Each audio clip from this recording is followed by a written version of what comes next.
Break के बाद एक बार फिर से आपको खुशामदीद कहेंगे। बजट को लेके हमारी जो खुसूसी नशरियात हैं वो जारी हैं और इससे पहले जो मुख्तलिफ मकातब फ़िक्र हैं यानी जो कारोबारी लोग हैं उनसे भी हमने बात की, जो ताजिर हैं, जो सनतकार हैं उनसे भी हमने बात की, जो इकनॉमिक एक्सपर्ट हैं उससे मुतालिक भी हम आपको अपडेट कर रहे हैं। अगर हम ओवरऑल देखें इस बजट को, अगर हम कैलकुलेट करें और फिर हम जो बजट के खसारे पे बात करें तो तकरीबन ये जो FBR को रेवेन्यू सौंपा गया है ये 5.829 ट्रिलियन यानी 5829 अरब रुपए है और फिर इसके साथ साथ जो दीगर रेवेन्यू है वो इसी तरह कोई 2.8 ट्रिलियन है। फिर हम ग्रॉस रेवेन्यू पे अगर चले जाएं तो वो 7.9 ट्रिलियन बनता है और जो सूबों को मिलेगा वो 3412 अरब रुपए हैं। एट द एंड जो फेडरल बजट डेफिसिट नज़र आ रहा है वो कोई तकरीबन 3.99 ट्रिलियन का आ रहा है यानी 3900 अरब का। अच्छा, आबिद सुलैनी साहब आपकी तरफ मैं आऊँगा, लेकिन एक ख़बर ये पहले आई थी कि जो ये डेफिसिट है, बजट डेफिसिट, इसको भी पूरा करने के लिए कुछ MTBs के ज़रिए बोरिंग की जाएगी और फिर कुछ बॉन्ड्स मज़ीद भी दिए जाएंगे। आयशा साहिबा, पहले आपने एक बड़ा पर्टिनेंट सवाल उठाया था कि जो बॉन्ड्स हैं उसके ज़रिए तो लोग जो हैं वो अपने इंटरेस्ट शो कर देते हैं लेकिन जो फाइनेंसिंग है उस पर कमर्शियल बैंक साथ नहीं दे रहे होते हैं। ये बोरिंग के ज़रिए आप अगर बजट डेफिसिट पूरा करते हैं या उसको मीट करते हैं तो उसका अल्टीमेट इम्पैक्ट क्या होता है? वो फिर अफरात ज़री बढ़ती है या कुछ बेहतरी भी होती है? आयशा साहिबा, ये बोरोइंग के तहत उसके नेगेटिव्स तो आपने खुद ही बता दिए कि जो हम इतना बोरो कर लेते हैं, एक तो उससे सबसे पहला ये है कि अफरात ज़र बढ़ता है। सबसे बड़ी वजह, मैक्रो वजह अफरात ज़र बढ़ने की पैसा बोरो करना है। कुछ पहले स्टेट बैंक छापता था, अब स्टेट बैंक से नहीं लेते हैं, कब कमर्शियल बैंक से लेते हैं। IMF के तहत वो कमर्शियल बैंक ही अब देते हैं। अब दूसरी इसके इम्पैक्ट ये होता है जब कमर्शियल बैंक का ऑलरेडी इतना ये गवर्नमेंट पेपर को वो खरीद लेते हैं तो उनका इंसेंटिव बोरो लेंड करने का प्राइवेट सेक्टर वो कम हो जाता है, क्राउडिंग आउट हो जाती है जिसे हम अपना एक्सप्रेशन कहते हैं। और हम देख रहे हैं कि इस वक्त रिकवरी करवाने के लिए मेजर्स लिए जा रहे हैं कि अब एडवांसेस जो हैं प्राइवेट इन्वेस्टमेंट के लिए भी बढ़े हैं and so on so forth. एक दफा एक चीज जो इकोनॉमिक सर्वे में नजर आ रही है वो ये कि प्राइवेट इन्वेस्टमेंट भी गिरी है इन दिनों। तो आपको ये चाहिए कि आप इसकी तरफ रुझान करवाएं और सारा पैसा गवर्नमेंट ही प्रीएम्प्ट ना कर ले, बिजनेसेस को मिले, इंडस्ट्री ये बड़ा इंपॉर्टेंट पॉइंट है। ये पैसा बिजनेसेस को मिले। ये अभी हम पर्सनल लोन्स की तो बात कर रहे थे। मीर साहब, आपकी एक डिमांड थी कमर्शियल लोन्स की, वो हमने जो बजट पेपर देखा उसमें उस तरह एड्रेस नहीं हुई है। बुनियादी तौर पे आपकी डिमांड क्या थी और कहाँ पे आपकी बात नहीं सुनी गई? देखिए, मैं तो सिर्फ ये कह रहा था कि अवाम ने कभी भी हुकूमत से कर्ज़ा नहीं मांगा। अवाम ने जब भी मांगा है, आम आदमी जो हैं, जो हाउस होल्ड्स हैं, वो तो घर बनाने के लिए आपने कर्ज़ा दिया, वो एक अलग बात है, लेकिन अवाम जो है वो तो मदद मांगती हैं। जो गरीब लोग हैं, माड़े लोग हैं बेचारे, और उनके लिए आपने एहसास प्रोग्राम में 250 अरब रुपया रखा है और मेरा ख्याल है उसमें भी कम से कम 25% शायद गालिबन इजाफा किया है पिछले साल से आपने। तो इसका मतलब ये है कि गरीब लोग और बढ़ गए हैं आपकी नज़र में, लिहाजा आप गरीब बढ़ते जा रहे हैं आपकी पॉलिसीज़ के नताइज में। लेकिन मैं ये कहना चाह रहा हूँ कि जी जो छोटा ताजर है, जो लिक्विडिटी क्रंच का शिकार हुआ था, उसको अगर कर्ज़ा देना है तो उसका भी कोई तरीक़ेकार डिवाइस होना चाहिए। और मेरी नज़र में उसका बेस्ट पॉसिबल तरीका ये है कि लोकल LC जो है वो 90 डेज़ की या 120 दिनों की, उसके तरीक़ेकार को इख्तियार किया जाता थ्रू कमर्शियल बैंक्स। क्योंकि हम जो है वो हमारा तमाम बिज़नेस जो है वो सारे का सारा जो है वो बड़े इंपोर्टर्स के साथ होगा, उन्हीं से माल लेंगे या मैन्युफैक्चरर से माल ले रहे होंगे या डिस्ट्रीब्यूटर से। तो वो जो लोकल LC के लिए जो आपको सिक्योरिटी चाहिए होगी वो तो सारी की सारी हमारा जो ओरिजिन है वहीं से आपको प्रोवाइड हो जाएगी, जिनके हम डीलर्स हैं। तो उसके नतीजे में जो हमारा लिक्विडिटी क्रंच है वो ख़त्म हो जाएगा। जहाँ से हमें कैश अदायगी करके माल ख़रीदना पड़ता था, वहीं हमें 90 डेज़ का जो है वो कुशन मिल जाएगा या 120 दिन का कुशन मिल जाएगा। और वो जो पैसा हम खा गए हैं, छोटे ताजर ख़ास तौर पे कोरोना पेंडेमिक को लेकर अपनी असल ज़र खा चुके हैं, उसके लिए हमें कुछ रिलीफ मिल सकता था। लेकिन बदकिस्मती से हमारी जो ये ख्वाहिश थी या डिमांड थी, ये इस बजट के अंदर बिल्कुल भी एड्रेस नहीं की गई। बिल्कुल आप दुरुस्त कह रहे हैं। अब मैं थोड़ा सा महंगाई के हवाले से भी बात कर लूँ, अगर आप इजाज़त दें, 2 मिनट हैं तो। जी देखिए, महंगाई जो है ना जी, वो तो इस हुकूमत ने उसको एक टूल बना लिया है और इस हुकूमत के लिए तो वो बड़ा ज़बरदस्त आला बन गई है टैक्स कलेक्शन को बढ़ाने के लिए। महंगाई की शरह जो है ये हुकूमत कह रही है कि हम 8% तक इसको इससे ऊपर नहीं जाने देंगे, 8% तक इसको कटेल करेंगे। आज़ाद ज़राए बता रहे हैं कि ये शायद 12% तक पहुंच चुकी है, लेकिन कुछ लोग कह रहे हैं कि 8 से 12 के बीच में कहीं रख लें। लेकिन जो भी इसका फिगर हो, महंगाई ज़दा अवाम हो चुके हैं और महंगाई से तंग हैं। अब मुझे ये बिल्कुल समझ आ रही है कि हुकूमत चाह रही है कि जो भी इस बजट के अंदर जो टैक्स बढ़ाने के हवाले से जो मेजर्स लिए गए हैं, चाहे वो पेट्रोलियम डेवलपमेंट लेवी हो, चाहे वो गैस इंफ्रास्ट्रक्चर सेस हो, चाहे वो जो हैं वो एग्जम्पशंस और कंसेशंस को ख़त्म किया जाए, तो लामुहाला उसका नतीजा ये निकलेगा कि जो हमारी जो प्रोडक्शन कॉस्ट है वो बढ़ जाएगी। जब प्रोडक्शन कॉस्ट हमारी बढ़ जाएगी तो उसके नतीजे में जब कीमत बढ़ेगी किसी भी चीज़ की, तो उस पर सेल्स टैक्स बढ़ जाएगा, उस पर विदहोल्डिंग टैक्स बढ़ेगा, उस पर एफईडी बढ़ जाएगी। तो ये एक ऑटोमेटिक तरीके से खुदकार निज़ाम के तहत गवर्नमेंट के रेवेन्यू बढ़ जाएंगे जब महंगाई होगी। तो मेरा ख्याल है महंगाई तो हुकूमत चाहती है कि हो और हो जाए, और इन इकदामात के नतीजे में जबकि हमें नजर आ रहा है। लेकिन मीर साहब, ये जो आप बात कर रहे हैं, हुकूमत ने कल को अवाम के पास भी तो जाना है ना। एक पर्ची भी तो है, वोट जिसको कहते हैं। ये तो हुकूमत को तो सियासी साख ही मुतासिर हो रही है इससे। देखें पिछले 3 सालों में जो महंगाई का आलम हो चुका है, तो हुकूमत ने भी देख लिया है कि ठीक है, जब आखिरी साल आएगा तब इस इशू को एड्रेस कर लेंगे। ये बहुत आसान तरीका है कि महंगाई को बढ़ा दें और साथ ही साथ जो है वो टैक्सेस भी बढ़ जाएंगे, और इसी तरह जो नॉन टैक्स रेवेन्यू है वो भी बढ़ जाएगा। यानी वहाँ पर, यानी पेट्रोलियम डेवलपमेंट लेवी पर ये 681 अरब रुपया पेट्रोलियम डेवलपमेंट लेवी लगाने जा रहे हैं, ये साल में इकट्ठा करने जा रहे हैं। तो ये बहुत बड़ी, ये बात आपकी बिल्कुल ठीक है। 681 अरब रुपए का जो बोझ है वो अवाम पे पड़ना है, वो बात आपकी ठीक है, बात समझ आ रही है। डॉक्टर साहब, ये बजट तो आ गया है। देखिए, मसला तो जो 2 बुनियादी मसाइल हैं वो इस हुकूमत को चैलेंज रहे हैं। एक गवर्नेंस का मसला था, फिर दूसरा महंगाई का मसला है, और इसी की वजह से हुकूमत की सियासी साख को भी नुकसान पहुंचा है। तो आबिद सुलैरी साहब, ये आप बता दें कि ये इस बजट में ठीक है, हुकूमत ने बूस्ट किया है ग्रोथ की तरफ, एक्टिविटी को उन्होंने फोकस किया है, लेकिन ये जो किताबों में लिखी मईशत है ये ज़मीनी हक़ाइक़ के साथ कुछ ममासलत नहीं दिखाती है। अब ये महंगाई कम करने में ये इक़दामात काफ़ी हैं क्या? इससे महंगाई कम हो जाएगी? क्योंकि ये तो इन प्रिंसिपल बातें हैं ना सारी, रियलिटी तो कुछ और है। हमारे यहाँ तो आपको पता है एक जुगाड़ू किस्म की मईशत पहले भी चलती रही है और अब भी उसका बड़ा असर है माशरे पे, सोसाइटी पे। महंगाई खत्म हो जाएगी तो ऐसा नहीं होगा। हमें मालूम है कि पेट्रोलियम प्राइसेस कल जो थी, कल $71 पर बैरल थी, आज का ब्रेंट जो है आज ये $72 पर बैरल है। ये जिस तरीके से पेट्रोलियम प्राइसेस बढ़ती चली जाएंगी, प्राइम मिनिस्टर ने मार्च के महीने से पेट्रोल की कीमतों में इजाफे को रोका हुआ है, लेकिन there is a limit to it.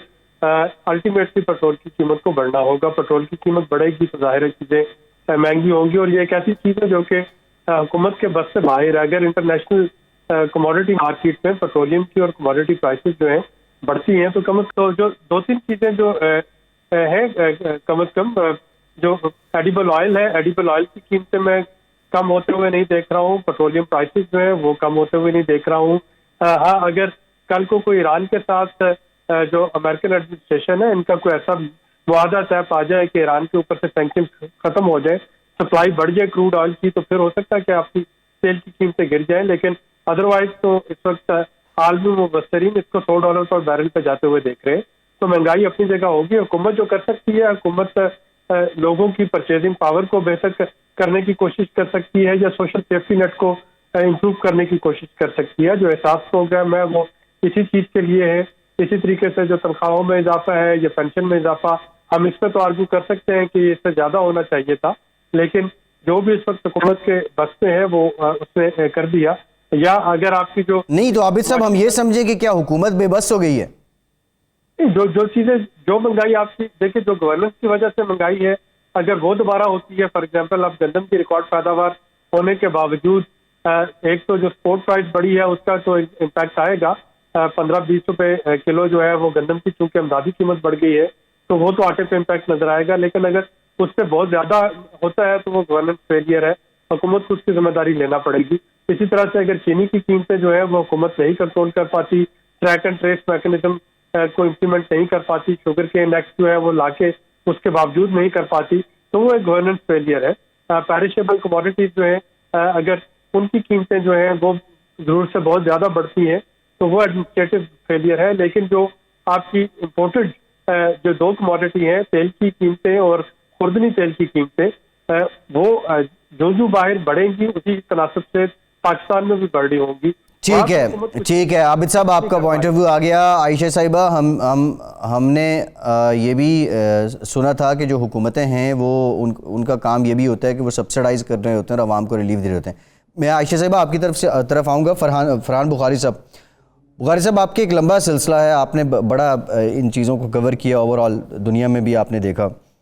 हुकूमतें तो उमूमन सब्सिडाइज़ करती हैं, लेकिन ये अगेन क्वेश्चन जो है, ये जो बजट पेपर है, ये जो किताबों में लिखी मईशत है, ये अपनी जगह तो ये मैक्रो इकनॉमिक इशारिये बड़े बेहतर हो रहे हैं, अवाम की हालत पतली हो रही है। इसके लिए क्या करना होगा? कोई वही रिवायती तरीका जो पहले हुकूमतें करती थी, सब्सिडी दे के जुगाड़ करके कि अवाम पे ट्रांसफ़र कम आए, जो बोझ है वो कम पड़े?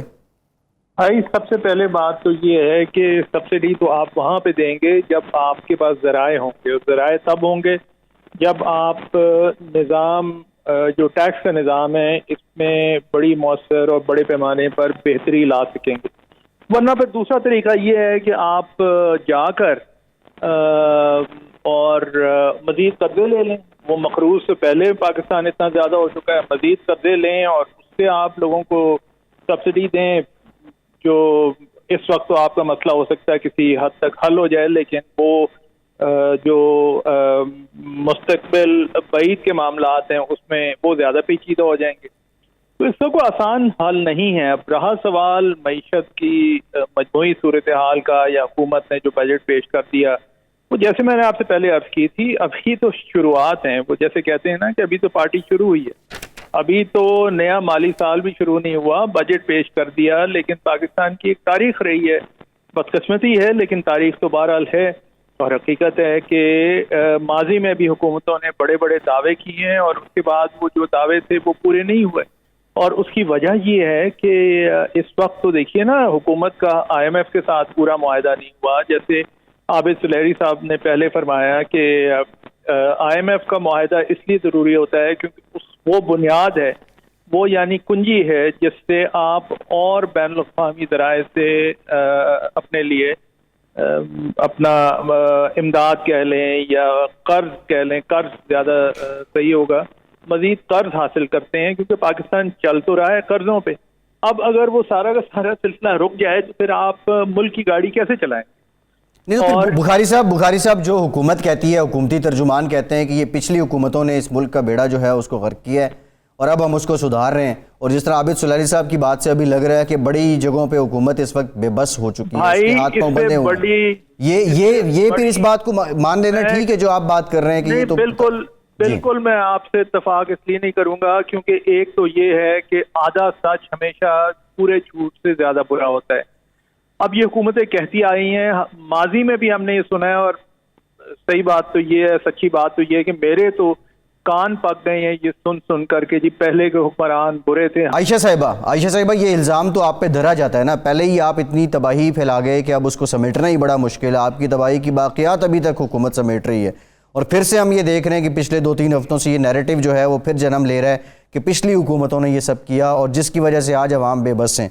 तो ऐसा आपने क्या किया? और एक और जो बड़ी इंपॉर्टेंट बात है, जो सिंध हुकूमत है उसके बार बार ये रिजर्वेशंस सामने आ रहे हैं और वो ये कह रहे हैं कि हमें जो हिस्सा है वो NFC के मुताबिक हमारे पास पूरी प्रोपोर्शन के तहत नहीं आ रहा, विफाक हमें पूरे पैसे नहीं दे रहा। इवन जब आपकी हुकूमत थी तब भी ये शिकवा उनका सामने आता था। तो ये NFC का तो जो बुनियादी मकसद था वो यही था कि जो गवर्नेंस है उसको बेहतर किया जाए, जो ह्यूमन डेवलपमेंट है वो ज़्यादा बेहतर हो।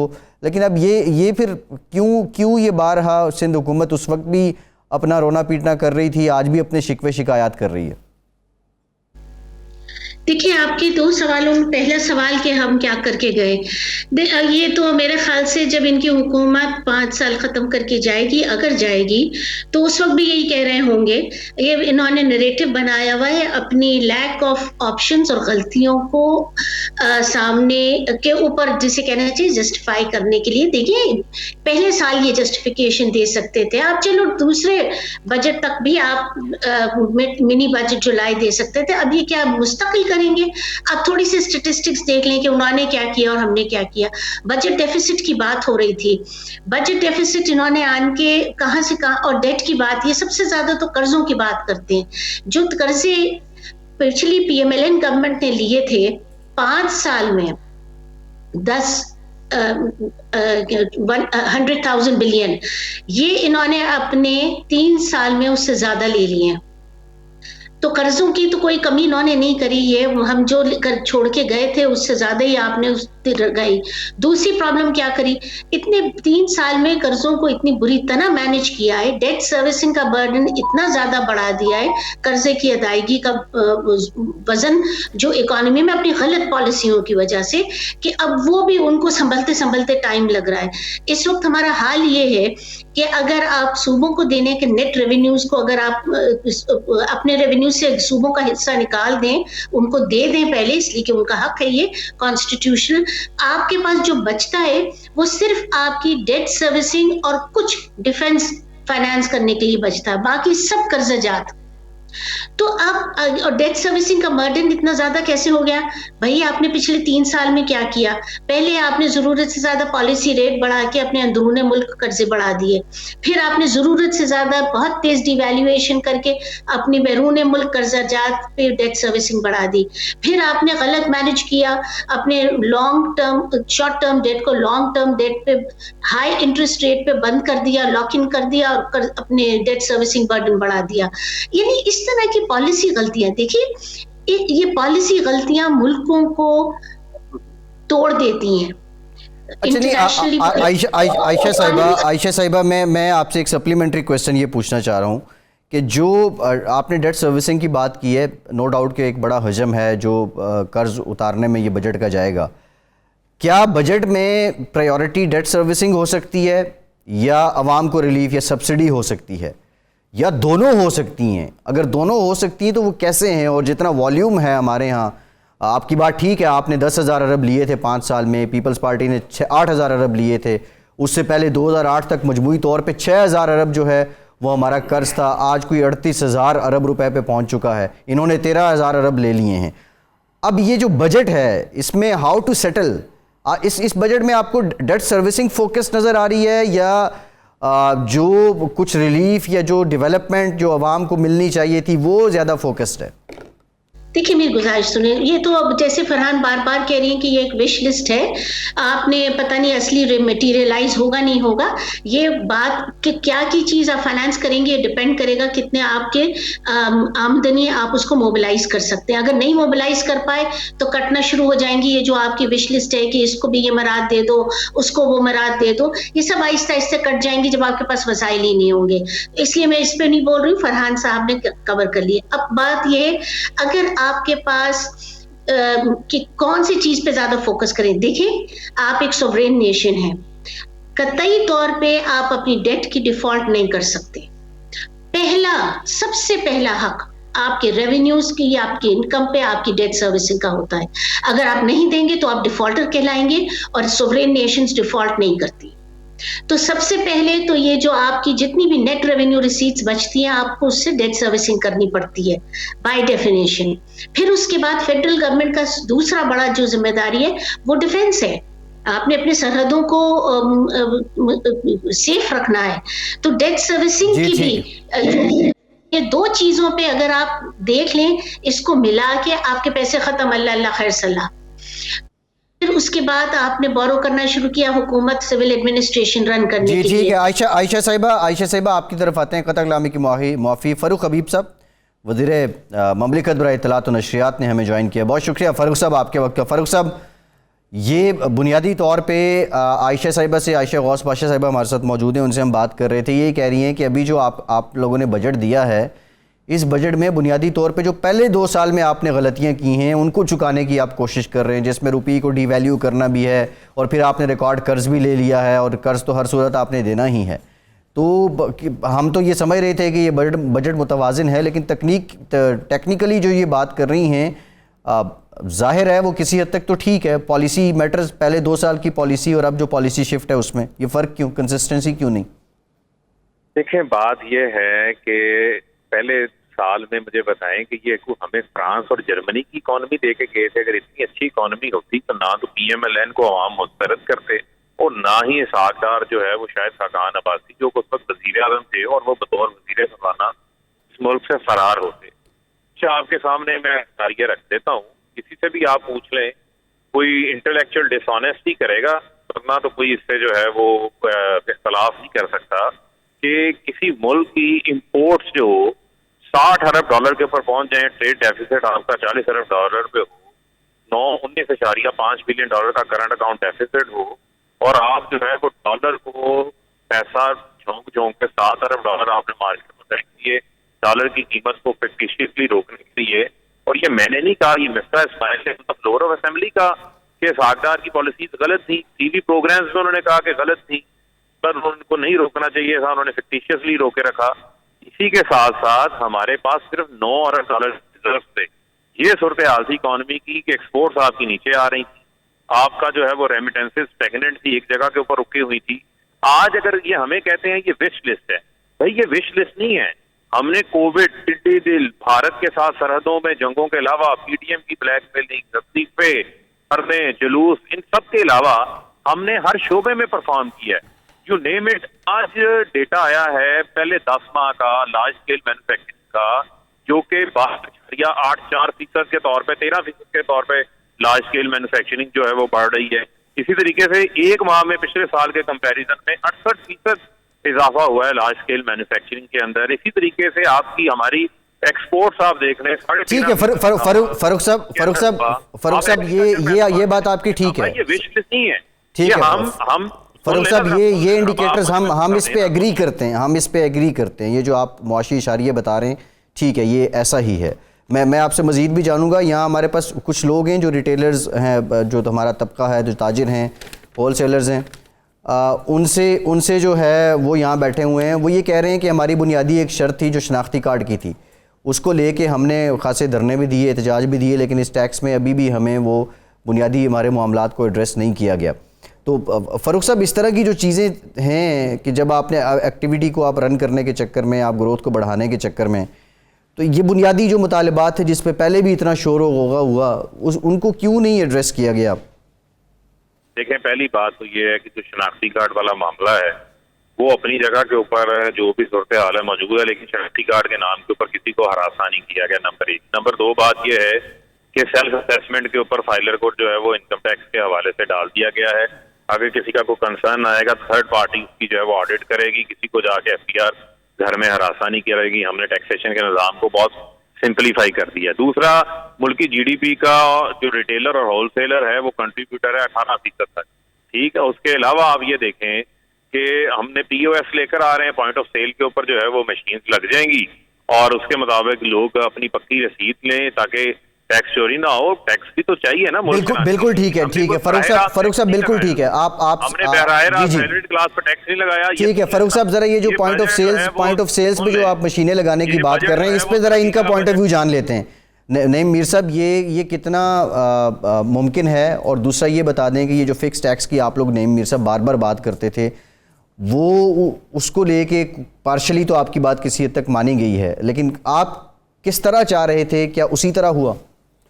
नहीं, ऐसे नहीं। बात जैसे फ़ारूक हबीब साहब फरमा रहे हैं, देखें बात यह है कि ये इंडस्ट्रियल ग्रोथ की बात कर रहे थे कि 9% पोस्ट हुई है। वो क्यों हुई है? वो इसलिए हुई है कि 122 इंडस्ट्रीज़ जो हैं वो सिर्फ़ और सिर्फ वाबस्ता हैं आपके हाउसिंग के कारोबार से। जब आपने हाउसिंग के कारोबार को पूछ गिछ से आज़ाद किया तो तब आपकी वो इंडस्ट्री जो है वो ग्रोथ में आई, जो आपकी पिछले साल नेगेटिव ग्रोथ में थी। और फिर आपकी जो इंडस्ट्रियल ग्रोथ हुई है वो हुई है कि आपने एक्सपोर्ट ओरिएंटेड एफर्ट किया और उसके नतीजे में आपकी एक्सपोर्ट बढ़ी है और आपकी इंडस्ट्री चली है। तो ये दो बुनियादी वजूहात हैं। और एक्सपोर्ट कैसे बढ़ी है आपकी? आपने उसको इंसेंटिव्स दिए हैं, कंसेशंस दिए हैं, और साथ ही साथ आपने डॉलर की कीमत बढ़ा, अपना रुपये को जो डीवैल्यू इतना किया, महंगाई हमने भुगती, लेकिन एक्सपोर्ट बढ़ गई। चलें, ये तो हो गया। अब मैं ये जानना चाह रहा हूँ कि जो सादा और आसान डॉक्यूमेंटेशन करनी है जिसके ज़रिए हमने उस तमाम सेक्टर को, ये आपका बुनियादी वो अभी तक हल नहीं हुआ मसला। ठीक है, और वो पेचीदा होता जा रहा है। एक आखिरी बात, पॉइंट ऑफ सेल्स के हवाले से मैं इनको बता दूं। देखिए, पॉइंट ऑफ सेल्स पर जो आप लगा रहे हैं रिटेलर्स के, उससे आपको टैक्स इकट्ठा नहीं होना, याद रखें। ये ऐसे सोचा जा रहा है जैसे किसी आप रेस्टोरेंट पे जाते हैं और वो 17 का 17% सेल्स टैक्स जो है वो सारे का सारा खा रहा होता है और खुद हड़प कर रहा होता है। ऐसी सूरत ख्याल नहीं है। हमारा चेहरा यूं मसख ना करें। ठीक है, हम जो खरीदारी करते हैं हमने जवाब ले लेते हैं ना। सेल्स टैक्स अदा किया होता है। फारूक साहब जी जी फारूक साहब बुनियादी तौर जी देखिए मामला ये है, जरा सुन ले जरा। नईम साहब की तसल्ली के लिए मामला ये है कि जो टेक्सटाइल बेस का कारोबार है इसका कंस्ट्रक्शन के साथ कोई ताल्लुक नहीं है। फूड एंड बेवरेजेस के अंदर 11% ग्रोथ हुई है, उसका कोई कंस्ट्रक्शन के साथ ताल्लुक नहीं है। फार्मास्यूटिकल के अंदर 12% ग्रोथ हुई है, कंस्ट्रक्शन के साथ ताल्लुक नहीं है। केमिकल के अंदर 18% ग्रोथ हुई है, कंस्ट्रक्शन के साथ कोई ताल्लुक नहीं है। ऑटोमोबाइल के अंदर 40% ग्रोथ हुई है, कंस्ट्रक्शन के साथ कोई ताल्लुक नहीं है। फर्टिलाइजर के अंदर एक्सपोर्ट के साथ है ग्रोथ हुई है, सुन लेना, उसका कंस्ट्रक्शन के साथ कोई ताल्लुक नहीं है। ये मैं आपको फैक्ट बेस्ड डेटा बता रहा हूँ। पाकिस्तान ब्यूरो स्टैटिस्टिक्स ने आज नए नंबर जारी किए हैं जो कि सूबाई मिनिस्ट्री ऑफ इंडस्ट्रीज से भी डेटा आता है और डिफरेंट सोर्सेज है, यूएन की मेथोडोलॉजी जो है वो फॉलो कर रहे हैं, वहां से वो डेटा कलेक्ट करते हैं, वो ये फिगर्स जो है वो जारी करते हैं। अगर इन फिगर्स के ऊपर किसी को इशू है तो वो मुझे बता दें। जहां तक रहेगी बात, अगर कंस्ट्रक्शन सेक्टर चला है, काम हो रहा है तो अच्छी बात है, उस पर खुश होना चाहिए। इसके अलावा अगर एक्सपोर्ट बढ़ी है तो खुश होना चाहिए। इसके अलावा अगर आपकी जो है वो एग्रीकल्चर ग्रोथ में मेन स्टेपल जो आपकी क्रॉप्स हैं जिसमें अंदर गन्ना, चावल, गंदम और मकई शामिल है, अगर उसके अंदर ग्रोथ हो रही है, किसान की जेब में 1100 अरब रुपया जा रहा है, तो नहीं मीर साहब जो टायर हैं वो ट्रैक्टर का टायर भी वही किसान खरीदेगा ना जिसकी जेब में पैसे हैं, गाड़ी का टायर भी वही डलवाएगा जिसकी जेब में पैसे हैं। तो लिहाजा जो है वो टायर का कारोबार भी चलेगा और सारे कारोबार चलेंगे, तो लिहाजा खुश हो इसके ऊपर। अच्छा फारूक साहब एक दो और मामला आते हैं जिस पे मैं आना चाहूँ। महंगाई पर खुश हूँ। जी जी जी जी जी अच्छा फारूक साहब महंगाई भी कम हो जाएगी मीर साहब, टेंशन न लें। महंगाई के हवाले से भी यूएन की फूड एग्रीकल्चर ऑर्गेनाइजेशन की रिपोर्ट आई है। खुर्दनी तेल सारा इम्पोर्ट करते हैं। इंडोनेशिया, मलेशिया में पैदावार कम हो रही है, प्रोडक्शन कम हुई है। 124% दुनिया के अंदर इजाफा हुआ है। हमने तो इजाफा बहुत कम किया उसके अंदर। हमने पेट्रोल की कीमतें नहीं बढ़ाई, हमने पेट्रोलियम लेवी को नीचे ले आए हैं। हम हर सतह से अवाम को तासुब देने की कोशिश कर रहे हैं। ये जो 40 से 60 लाख घरानों के लिए जो हम पाकिस्तान प्रोग्राम लेकर आए हैं, उसके पाकिस्तान प्रोग्राम लेकर आए हैं, उसके तहत 5 लाख के छोटे कर्जे देंगे। हुकूमत जैसी बहुत सारी ऑर्गेनाइजेशन, कर्जे तो हमने मांगे थे, हमें आपने दिए नहीं, अवाम को दे दिए। हमें बताएं ताजरों को कर्जा कैसे देना? आपको देखें, बात सुने मीर साहब, आपको 50 अरब रुपया जो रिटेलर 35 लाख कमर्शियल मीटर वाला है, 75 केवी वाला जो एसएमई है, उनको कोविड के दौरान 50 अरब रुपए का सर सेकंड लहर में दिया ना, थर्ड लहर में भी तो कुछ देना। थर्ड लहर में भी तो मुतासर हुए हैं। हर लहर में ना मांगे आप झोपड़ियां और दो ना सर जितनी लहरें आएंगी, जितनी दफा मुतासर होंगे, रियासत हुकूमत से ही मांगेंगे ना। जरा मुझे फारूक साहब से की तो तारीफ करें ना। नहीं अच्छा फारूक साहब मैं आगे मांगे।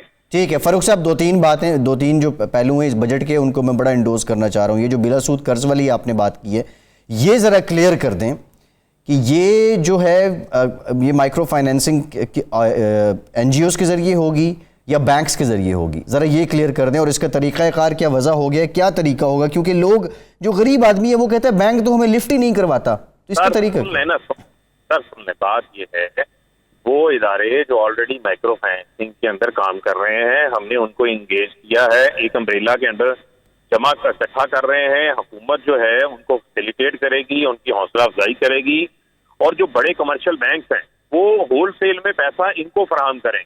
और इनके ऑलरेडी डिस्ट्रीब्यूशन के जो तरीकेकार हैं वो बड़े सादा हैं और आराम से लोगों को ये पैसा दे रहे हैं बड़ी अच्छे तरीके से। आप ये देखें, ये बहुत बड़ा निचली सतह के ऊपर एक इनकलाब आने वाला है। ये स्कीम आप चलने तो दें, आपके सामने इसके असरात आएंगे। ये बजट वो है जिस बजट में हर शोबे के लिए सब कुछ है। तो आप देखें कि ड्यूटियों के अंदर जो है वो कस्टम ड्यूटियों की एग्जेम्पशन दी गई है, रॉ मटेरियल्स के ऊपर एग्जेम्पशन दे दी गई हैं, 850 सीसी के ऊपर सेल टैक्स खत्म हो गया, कस्टम ड्यूटी सेल टैक्स को कम कर दिया गया, एफईडी जो है वो खत्म कर दी गई। इस तरीके से जो है वो बेशुमार इंसेंटिव हैं। आप कोई ऐसा शोबा लें जिसको इंसेंटिवाइज ना किया हो। फूड सिक्योरिटी के ऊपर पिछली हुकूमतों ने 0% काम किया, कोई काम नहीं किया। आज इसके लिए भी हमने पैसे रखे हैं। जो अच्छा, इसमें फारूक साहब एक सवाल मेरा, एक ब्रेक मीर साहब एक ब्रेक लेना है, एक ब्रेक लेना है बिजली के लिए, सस्ती बिजली के लिए अरबों रुपया डैम के लिए। फारूक साहब आपसे गुजारिश है आप हमारे साथ मौजूद रहें। ब्रेक के बाद यहीं से हम कॉन्टिन्यू ये जो बुनियादी सवाल आ रहे हैं बिजनेस कम्युनिटी के, जुबैर मोतीवाला साहब भी हमें ज्वाइन करेंगे ब्रेक के बाद, हमारे साथ रहिए।